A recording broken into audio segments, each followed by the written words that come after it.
Alright, welcome to Positive Living with Lolo. I am Lolo, and today I have with me Tessa and Cassy. And today we're going to talk about Block ministries and ministering to women. We work with women in a shelter called Weightless Anchors. And there we take care of women who are basically still on the streets, still in the midst of all of the struggle and pain that they're going through. And some of the stuff that we're going to talk about can be heavy, so if you mentally can't handle that, if you've had family who's overdosed and you're not ready to talk about heroin addictions or anything like that, come back to this episode later or don't watch. Whatever you choose to do is fine. But how are you guys doing today? Great. With a cat in our laps. Yeah. This is Sass. Sass is like 10 years old. I got her like probably almost 2 years ago. And she's just a love bug, like the happiest cat in the world, like wants all of the attention. She's actually the next guest on our next podcast. Right. She's my baby girl. So let's talk about Block Ministries and what Block does as a whole. Whatever one of you can start. Sure. Block Ministries is an organization. It's faith-based, and we're in Price Hill. And I guess the foundation of Block is building relationships with our neighbors and sharing hope in brokenness. So everybody who works for Block lives in Price Hill, and we serve in Price Hill. And it's very relationship, one-to-one, just sharing hope in whatever story we run it into. And there's several different ministries within Block, and the one that we just happen to work with is Weightless Anchor, which is for women, but they also have a couple after school programs and a food pantry and a performance center for boys, teenage boys who are into sports, and Recovery homes. residential programs. And We have industries as well, where we have like a print shop, a t-shirt making shop, paper press, letterpress, and a woodworking shop that all employ people in the neighborhood. Right, and so there's one in Lower Price Hill on State. There's like, is that where a lot of them are? A lot of like the shops and stuff? Yeah, all the industries are in Lower Price Hill. Okay. And we have, and one of our Weightless Anchor locations is in Lower Price Hill, which is where I work, and then the other one's in East Price Hill. Yeah. Right. And then up on the top we have the coffee shop. Yeah, Is that the only one up there? We also have a coffee shop. We only have one. And all the proceeds, basically any money we make with the coffee shop goes to fueling our women's ministry. Oh, Yeah. I actually didn't know that. Yeah. I was wondering where we got our money from. I'm like, how does this work? I didn't really We don't know either. We're completely run by donations. Right. So, Which is amazing. So if any of you are looking to donate somewhere, we need it. From clothes, money, to food, socks. Hygiene items. hygiene, everything. Socks, underwear. Yeah. Please do not bring in used underwear. No used underwear or wedding dresses. Why would they need? It's been donated to us.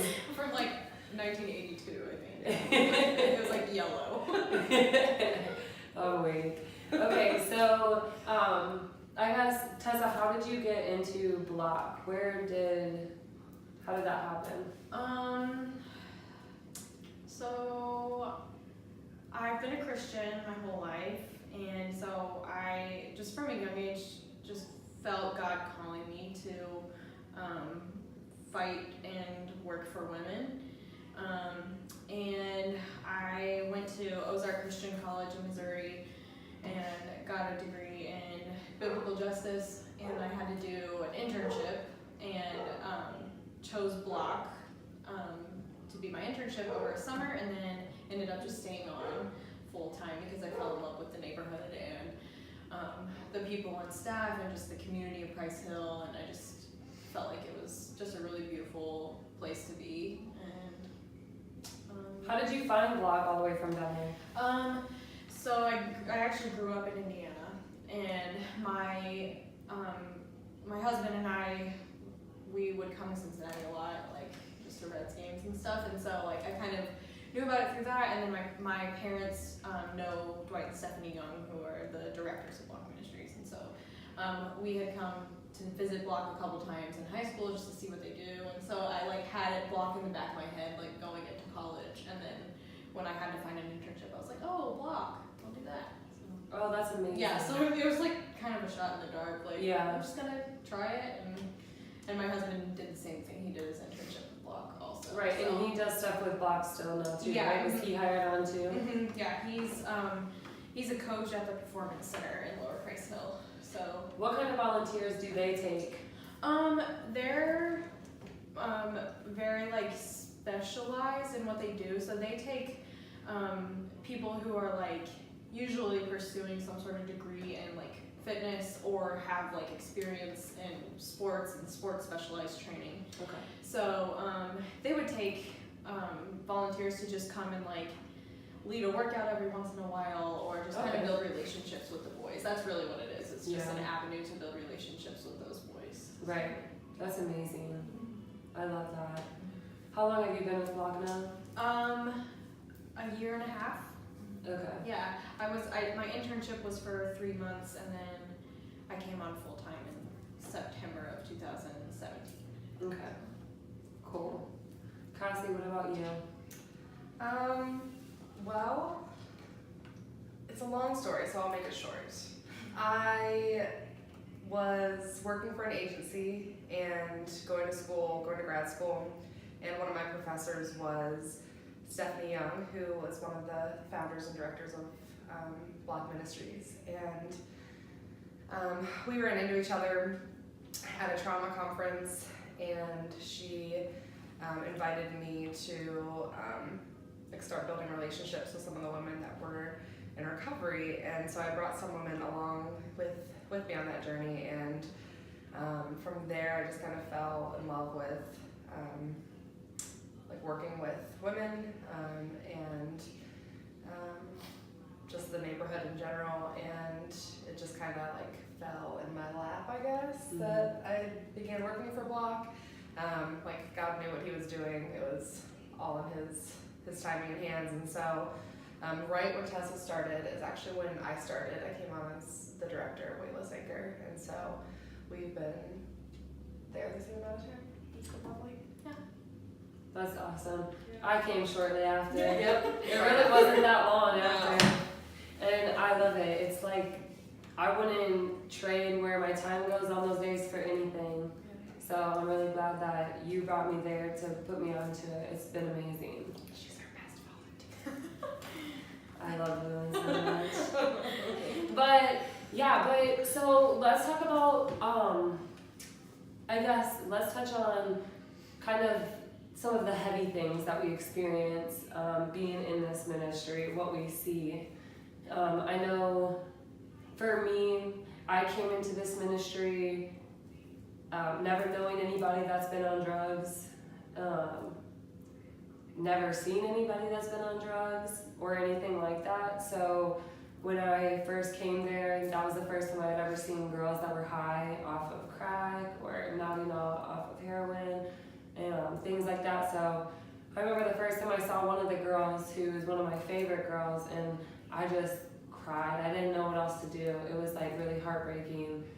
Now it's a lot more normal for me, so it doesn't like faze me really anymore, but it's still just as heartbreaking. But where are you guys at in that? And were you guys around people before that had done drugs? Had you seen people nodding off from heroin before that, or high off of crack before starting here? I definitely have been around drugs. I hadn't had a lot of exposure to like the effects of heroin firsthand, but I think like heading in, I had some experience with addiction, and so it wasn't, that piece of it wasn't as shocking to me, but I don't know anything super sheltered growing up, and my whole community, it was like a small community where like if you did drugs, you were pretty much like ostracized from the community, and so I did not really ever see anyone high on anything but like weed until I came here. So that was like culture shock, I would say, at first, and like just not even understanding like how drugs affect your brain and like just the basics of like what I know now. But yeah, it was definitely an adjustment. But and what's interesting is with a lot of these volunteers, like none of us have dealt with addiction or addicts or anything like that. So what we get to learn is we get to see them high and see what that's like, and then we start to understand who these women are, and then we start to understand their stories. And I feel like that's where then your life starts to change.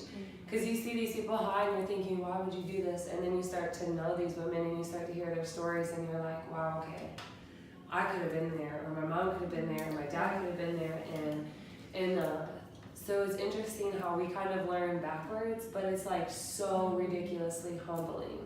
And you just love people's, like, it's almost like when you can meet somebody in this storm, you can almost meet anybody in any storm. Because this is hard. Yeah. It's hard. What is one of the hardest parts for you? A lot of it's hard.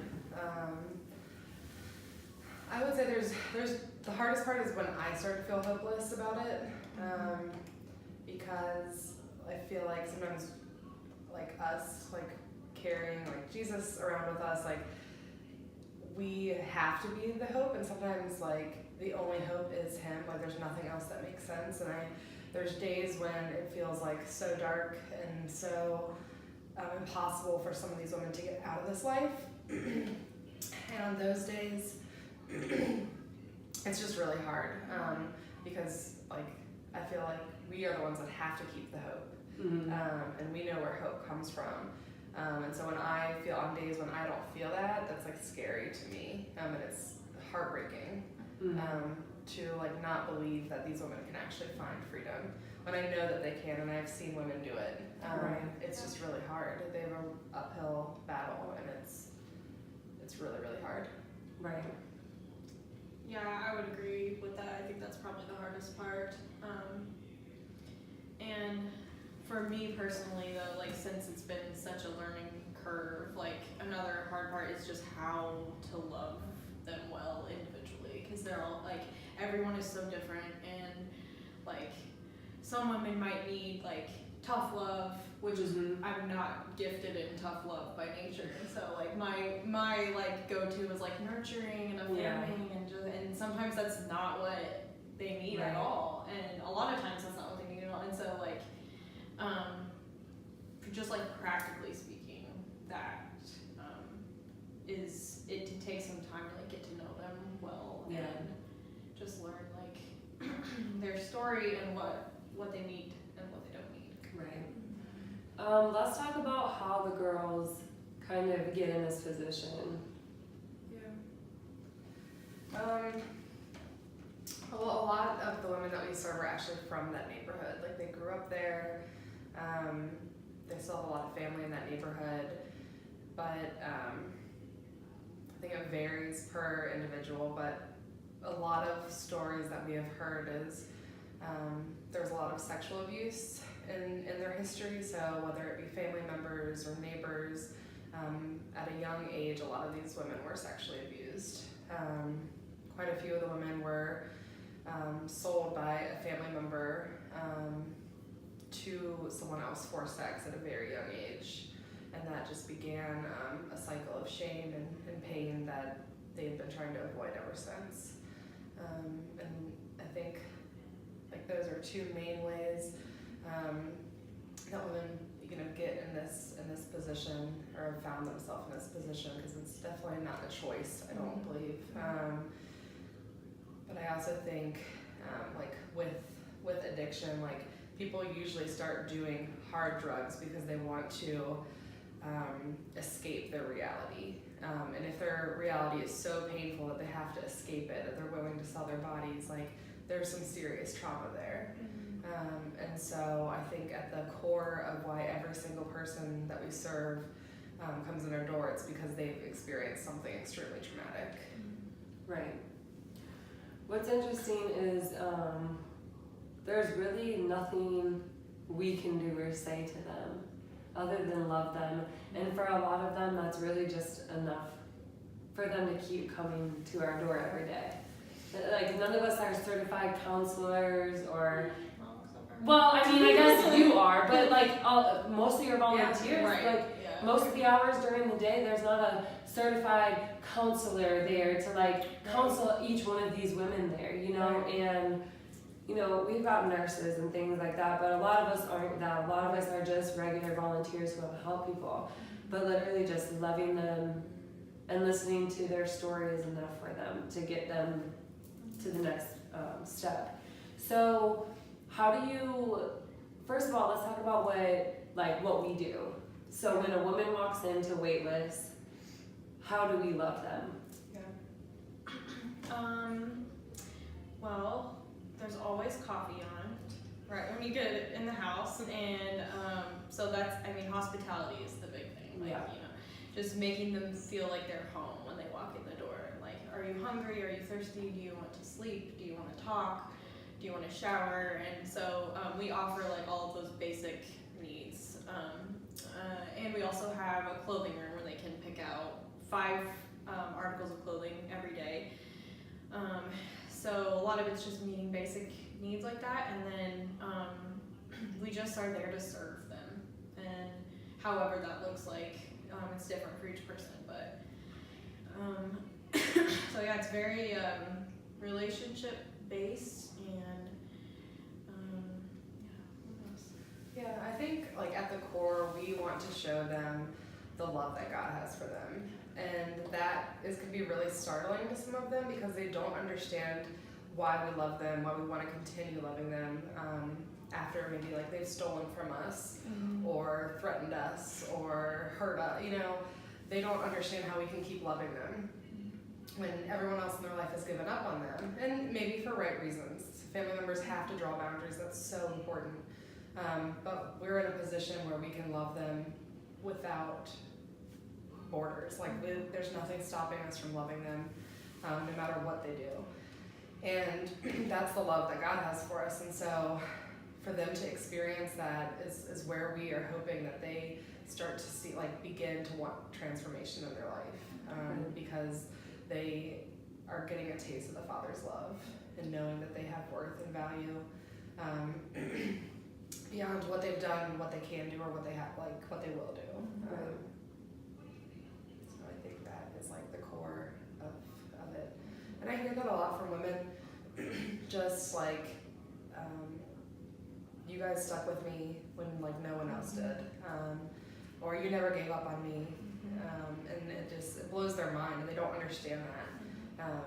And we're just in a unique position where we're able to do that, and that's what we leverage, and that's what we hope for. So I love this ministry so much because a lot of people are out here to change people.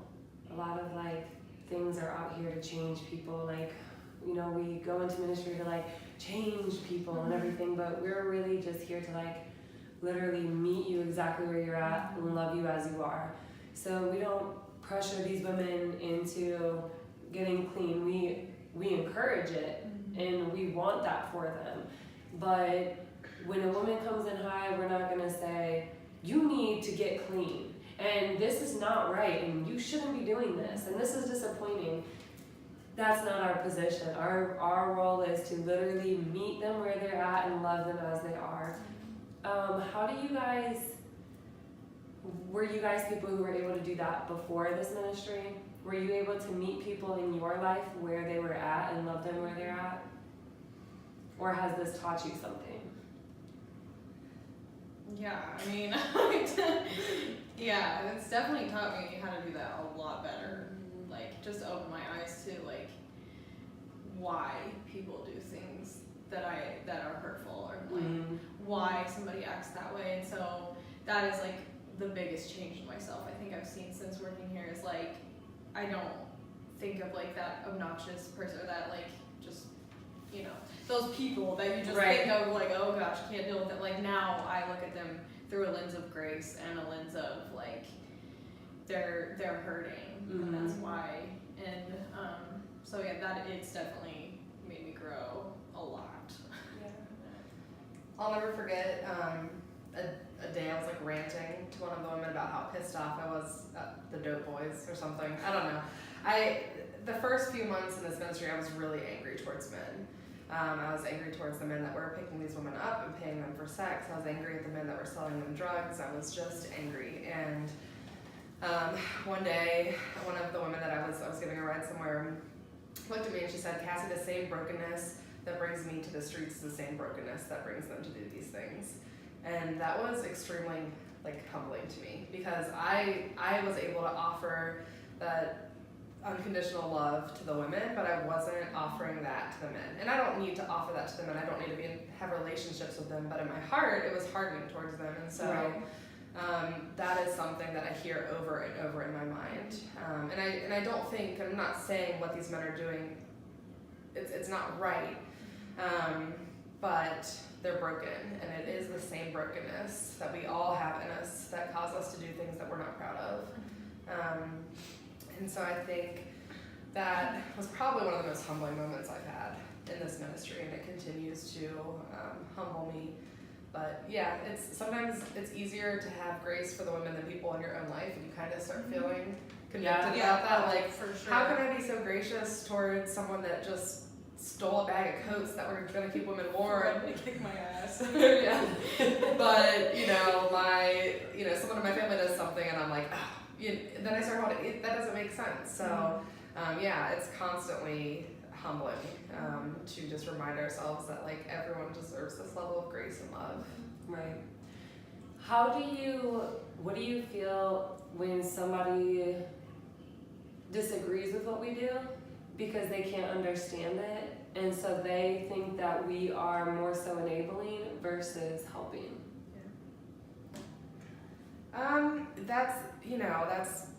That's okay that that's their opinion. That's something I think that people, should wrestle with. And if they have a better idea of how to love people, I'd love to hear it. There's lots of different ways. There's lots of people doing outreach with women on the streets, and I do think some people go about it in different ways. For us, we just want to show them God's love, and this is a really tangible way that we could do that. We just believe that relationships, healthy relationships, can transform lives, and that's what we aim to do, is just build healthy relationships with people and love them well, love them how God loves them, and just be there for them. So it's okay if people wrestle with it. I encourage you to reach out to us and have a conversation if you want to know more, or have ideas of how we could do things better. Collaboration is huge, and working with other people, and we don't have the best ideas, and it's just like, you never know. I think a lot of times too, people have had like a bad experience with someone in their life who's used drugs too, who like disagree, and who've really been hurt by a family member, somebody who's chosen, it felt like they chose drugs like over them or something. And I think that's something I've heard is like just the hurt behind it. Like, well, why would you like just enable them, and why would you let them do that? And again, that comes from their hurt, or their like, or not understanding how it works too. Because I probably would have like had some of those similar feelings too if I never like got to know someone who was struggling with addiction or anything like that. Right. But everything changes once you just like seek to learn. Right. That's true. Growing up, I was always told, if you chose to be on drugs, that was your choice. And my whole mind frame with that was, if you saw your mom on drugs, why would you do drugs? If you saw your family, somebody in your family overdose, why would you do that? Yeah. But I never was able to understand like how some people really just can't deal with pain, and so a lot of people go after what hurt them, unfortunately. So this is like just a broad statement with like everything, but like I was watching this show on YouTube and they were talking about, this guy was talking about how he was molested by a man when he was younger, and he's gay now. And he struggled with that for so long, and he's like, it's weird because like I'm attracted to my trauma, and it's not even something that I can choose. Like it's just what my mind goes to. And so it's interesting how like even with like addicts, like drugs or drinking or anything, people grow up seeing this stuff, but they think it's normal. And so this, even people that got abused by their parents and then they go into abusive relationships, they chase what have hurt them, and they don't even realize it because they're so broken by it. And so people, I feel like, who can understand that and truly grasp that, we should be here to be the one to love those people. And I love that this ministry is full of people who like really run after loving these people wholeheartedly, because it's amazing the changes that I've seen in these people. With literally all you have to do is show up and be there. You keep showing up and it's like they just automatically love you for just showing up and being there.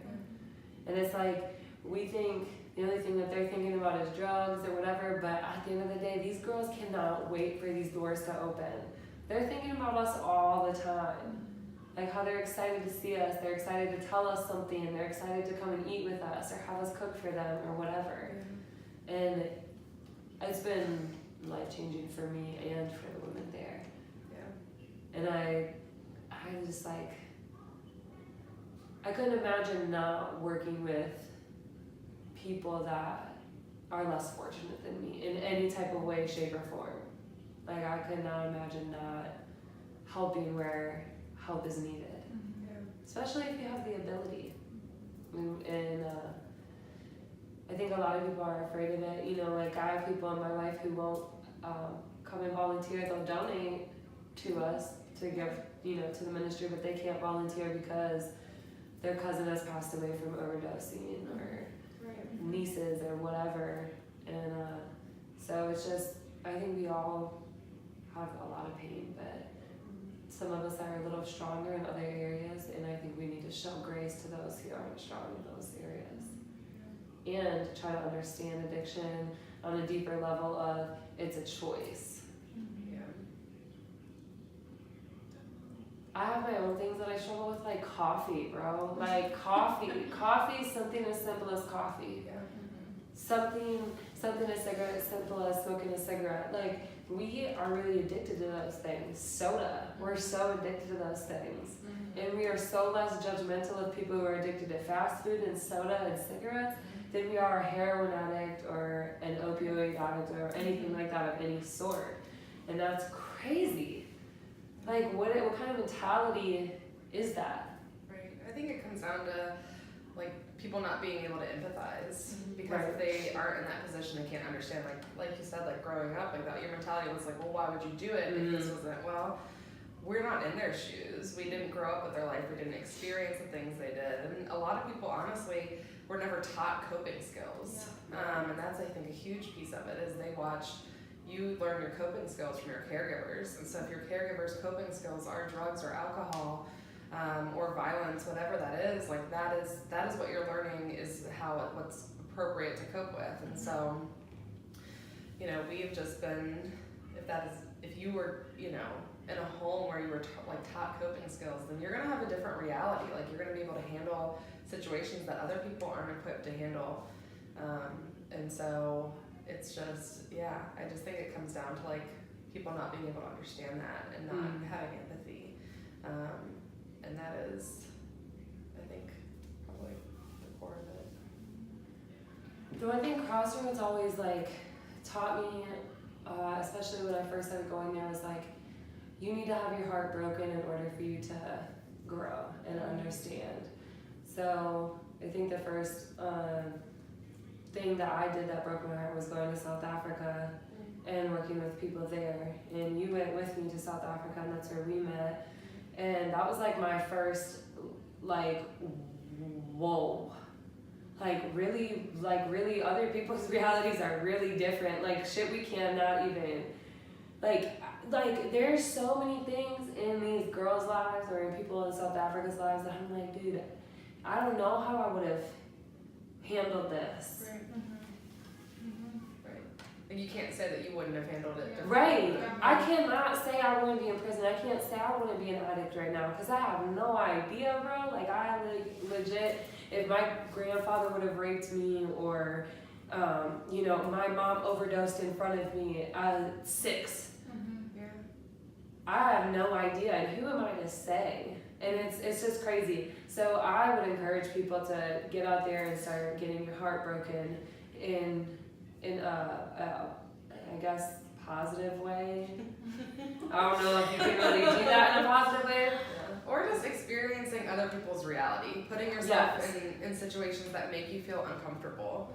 I think that's a really good place to start, whether that's going to a religious congregation that's different than yours, or in a neighborhood that feels uncomfortable. Just putting yourself in situations that make you uncomfortable can start to give you just insight and empathy into what other people's lives are like. Right.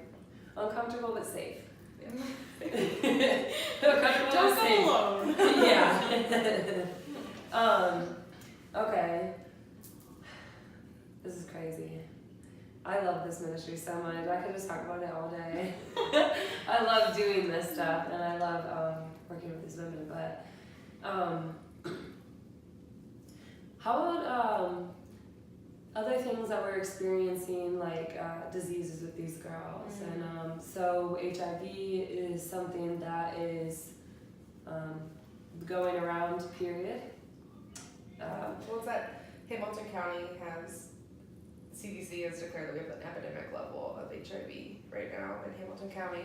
So they were actually just here, just left a couple weeks ago. And so right now, there's really high levels of HIV, especially among heroin users.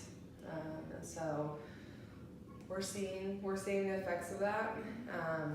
You've seen the effects of that.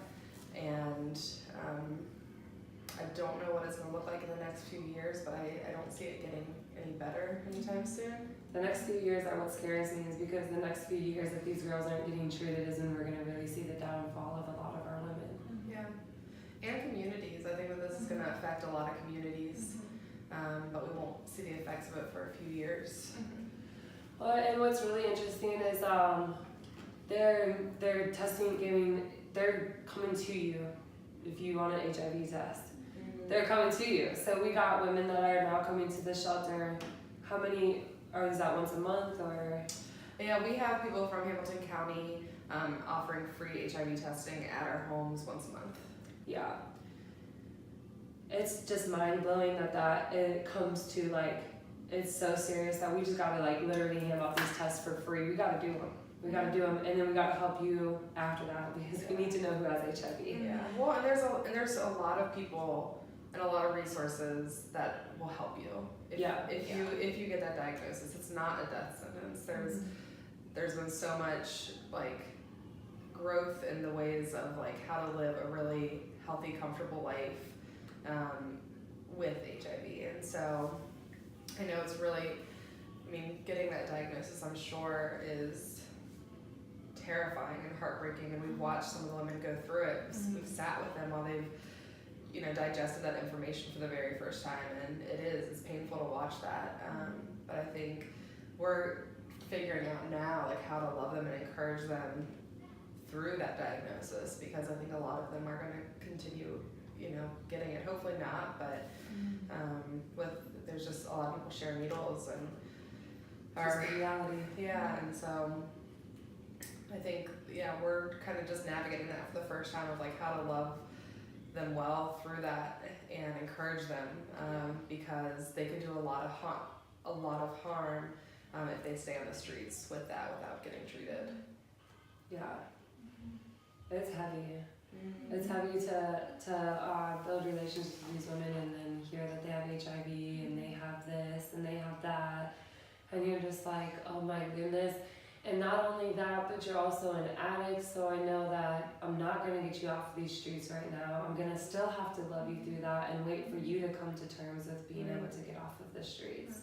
So that is, I feel like, a new level. Because for me, it's like, yo, you got HIV, you need to stop everything right now. You need to stop everything right now and take care of yourself. And we need to get ahead of this. Right.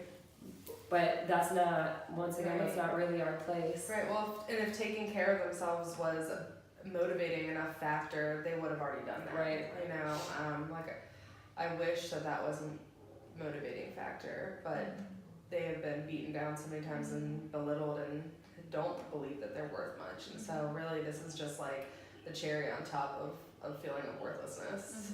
Yeah. What has been like one of your hardest moments working with Weightless? I think building relationships with women, watching them experience some freedom and sobriety, and then the relapse over and over. I think that is the hardest part because like you love them and you want to see them experience that freedom for themselves, for their kids, and just watching them get drawn back into bondage of addiction is terrible. Like it's heartbreaking. Right. And so that's for sure been the hardest part. I know it's really hard for you too, because you're the one that takes a lot of these women to court to go, get their cases done with and to the rehabs or whatever. And you put a lot of extra time and effort into every single one of them. And so when they relapse, I think it hits you harder than it hits us as regular volunteers, I mean. Because you're putting a lot of extra time and effort. Yeah, and it's not, I don't know that it makes it harder knowing that I've spent more time on them. I don't feel like the time's wasted. It's just like when you see someone experience freedom and then you watch it stripped away, it's like, it's everything you want for them and you're seeing them taste it and then it's gone. Right. And it's just heartbreaking. And there are times when it's exhausting, when you're like, okay, here we go again. But that is like, I would say what's so important about like having someone on my team, like having Tessa, and having volunteers like you that I can like talk to through that, because it is really hard. It's heartbreaking. And I have to like rely on Tessa a lot when that kind of stuff happens. Yeah, it's really easy to like fall into and kind of camp out and either feeling really frustrated with them and like, why are you doing this? Like, it feels like rejection sometimes, and then, but it's also really easy to like get calloused to it and just be like, well, what else can you expect, and not feel it. And so like, I would say definitely having a team and having Cassy and stuff like helps. We kind of like pull each other out of the pit every few months, and like, that is, I think I would say that's been the hardest part too, is just just when you think like they've made it, which like that's not how it works, but like, I feel like that sometimes, like, oh, they made it, it's done, it's over, and then it's like you just see how much of a demon it is, like the addiction is, and the trauma, and it just has such a hold on them that even when things are going really well and they seem really hopeful, it's still there nagging at them every day. How do you guys take care of yourself through the heaviness of all of this? Not well. Self-care. I shouldn't be the professor of that class. When I'm operating healthily, it's definitely talking about it, because I think that when I go home from heavy days and I just suppress it, it's when I start to notice like myself getting unhealthy. And so having safe people to talk about it that can handle that kind of trauma, because you can't share with everyone like the level of trauma that we hear and experience on a daily basis. Like, you can't just talk to anyone about that. Right. Wouldn't be fair. Yeah, it's not fair to other people. So, I mean, that I think is huge. For me, it's journaling and reading and being out in nature and like doing physical activity. But if like honestly, where I'm at right now is I like dug myself a hole, and like the deeper you get in it, the less that you want to do those things. And so, which is why like self-care is so important in this field, really, in a lot of fields. But yeah, I'm not currently in a space where I can say that I'm doing that well. And that's okay. I think we all go through that Yeah. regardless, and that's part of, you know, like being human. As long as you are aware of that, you've addressed it, you know, now you need to figure out how to get yourself out of there. Tessa just dropped a ladder down, so I'm working on finding that. Yeah, okay, cool. And same. Yeah, it really, like, it's, for me too, like, it makes like everything in my life kind of jumble all together. And so if like one area is like drooping a little bit, it's like I just like crumbling down, and it's like like everything just gets meshed together. And so like self-care for me also looks like sharing with people what's going on. And I like my like I don't know, unhealthiest state turns into anxiety. And so like I just always have to make sure that I let people in on where I'm at, because otherwise I end up in the pit without even realizing it. Like I just wake up one day and I'm like, I can't function. And so and staying connected to God like is really the only thing that like the only way that I can do this ministry myself personally is just having my own quiet space with God and hearing like who He says I am and who He says the women are, because that's where the truth comes from. Right. So yeah. I love that. Well, I'm so glad you guys came and talked to me about this. What else do you guys want to share about this ministry? What are some pieces of advice you want to give to people? Or is there anything that you want to specifically touch on when it comes to the ministry, the women, the addiction, the drug epidemic at all? I just want to echo what Cassy said about like just putting yourself in an uncomfortable situation, or not even uncomfortable, but just a different situation that's out of your norm. Even if it's like just having a conversation with someone, or like seeing like a homeless person at the bus stop and engaging in a conversation with them and asking them what their name is and how their day is going, and just something that may not be normal for you, and just hearing someone's story.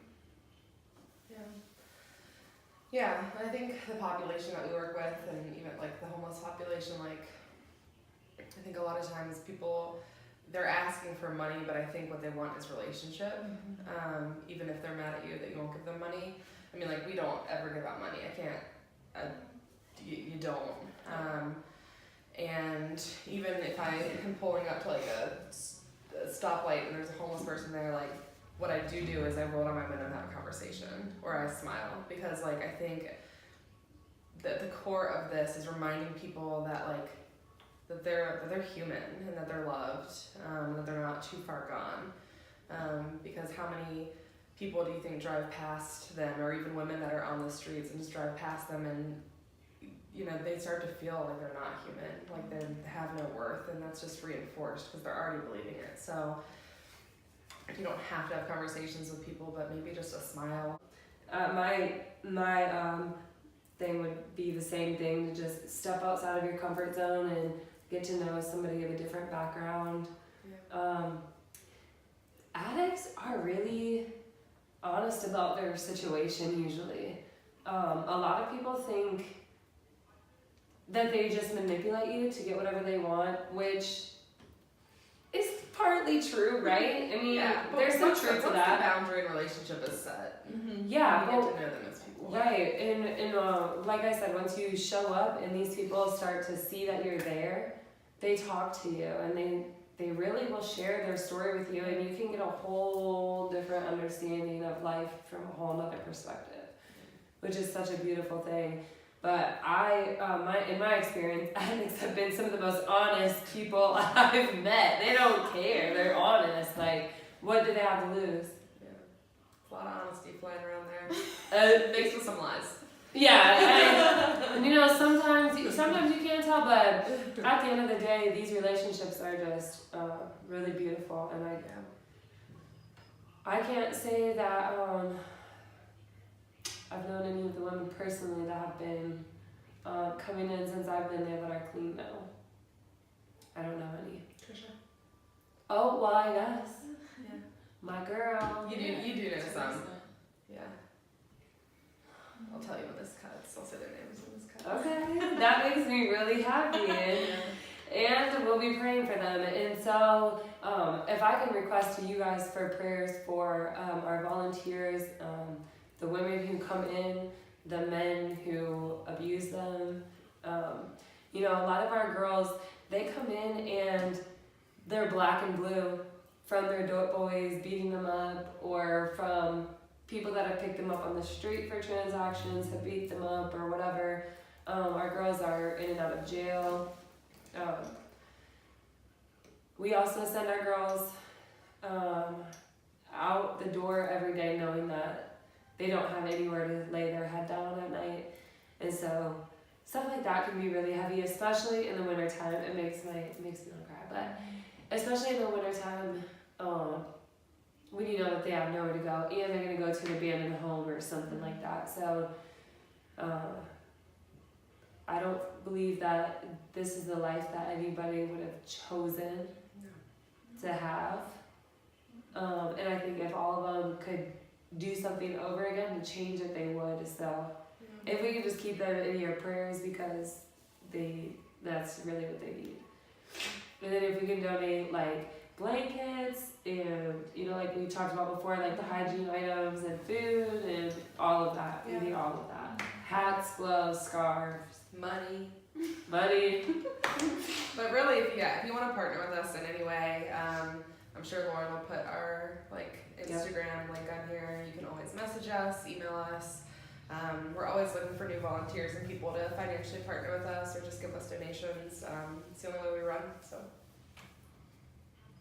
I love you guys so much. Thank you for coming. We couldn't run without volunteers like Lauren. So she could run the whole house without us, but You do. yeah, she does. I don't know. It's weird because like when I first came in there, I didn't know how to like really have relationships with the girls. Now I figured out like boundaries, but I've also figured out how to like kind of get the girls to love me. So, you know, sometimes if there's somebody that needs something, I might go out of my way to try to get that for them or whatever. But it's all about, you know, keeping your boundaries, but also just doing what your heart desires for these people. So if that means giving them something, a little extra love, you know, maybe. First time we're hearing about that. Maybe we give them a granola bar to go. I don't know. It could be anything. But it's really just about like, I think for me is what I always tell the volunteers is don't ever let them push boundaries. But if you feel it on your heart, like they have 5 items and one woman, you know, never comes in, never grabs clothes, and she sees an extra sweater. Okay, you never get anything extra. You never come in here. I never see you. Okay, if it's on your heart. And that's how I feel like I built my relationship with them, is just one by one, like figuring out what they really need. If you really just need me to sit down and talk to you, like some of the girls really just need us to just literally take some extra time of ours and put it towards them. That's really all they need. Some of them, they want us to literally just make their food and bring it to them at the table. And that's the extra step for that person that I'll take. You know, and for the next person, I'm like, no, get up and get it yourself. You know, because you have to figure out your boundaries with each person. Like we said, every single one of them is different. And so by being there for almost a year and a half, I've figured out what with who, you know, who needs what. And so I don't know, you just learn to love everybody differently but the same and with grace and all Which of is a that. good lesson for us to love everyone like that. Yeah, It's hard. it is hard. Yeah. It is hard. But I just want to say thank you guys again for coming, talking about this. Thank you. It means the world to me that I get to be a part of this ministry with you guys. It wouldn't be the same without you. I love you guys. That's Positive Living with Lola. Okay, bye.